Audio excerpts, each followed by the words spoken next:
To it again!" he cried despairingly. He fought now like a human flail, and every sweep of that terrible sword would have severed in twain any man or boy who obstructed it. But Peter fluttered round him as if the very wind it made blew him out of the danger zone, and again he darted in and pricked. Hook was fighting now without hope. That passionate breast no longer asked for life, but for one boon it craved, to see Peter bad form before it was cold forever. Abandoning the fight, he rushed into the powder magazine and fired it. "In 2 minutes," he cried, "the ship will be blown to pieces." Now, he thought, true form will show. But Peter issued from the powder magazine with the shell in his hands and calmly flung it overboard. What sort of form was Hook himself showing? Misguided man though he was, we may be glad without sympathizing with him that in the end he was true to the traditions of his race. The other boys were flying around him now, flouting, scornful, and, as he staggered about the deck, striking up at them impotently, his mind was no longer with them. It was slouching in the playing fields of long ago, or being sent up for good, or watching the wall game from a famous wall.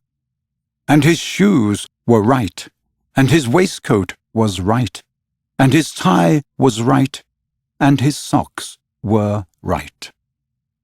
James Hook, thou not wholly unheroic figure, farewell. For we have come to his last moment. Seeing Peter slowly advancing upon him through the air with dagger poised, he sprang upon the bulwarks to cast himself into the sea. He did not know that the crocodile was waiting for him, for we purposely stopped the clock, that this knowledge might be spared him, a little mark of respect from us at the end. He had one last triumph, which I think we need not grudge him. As he stood on the bulwark looking over his shoulder at Peter gliding through the air, he invited him with a gesture to use his foot. It made Peter kick instead of stab. At last Hook had got the boon for which he craved. "Bad form!" he cried jeeringly, and went content to the crocodile. Thus perished James Hook. 17! Slightly sang out, but he was not quite correct in his figures. 15 paid the penalty for their crimes that night, but 2 reached the shore.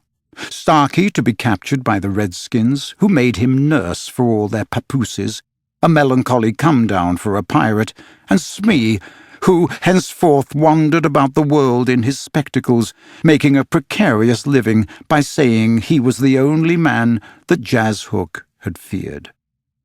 Wendy, of course, had stood by, taking no part in the fight, though watching Peter with glistening eyes. But now that all was over, she became prominent again.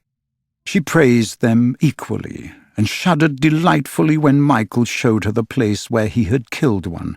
And then she took them into Hook's cabin and pointed to his watch, which was hanging on a nail. It said 1:30. The lateness of the hour was almost the biggest thing of all. She got them to bed in the pirates' bunks pretty quickly, you may be sure, all but Peter, who strutted up and down on deck until at last he fell asleep by the side of Long Tom. He had one of his dreams that night, and cried in his sleep for a long time, and Wendy held him tight.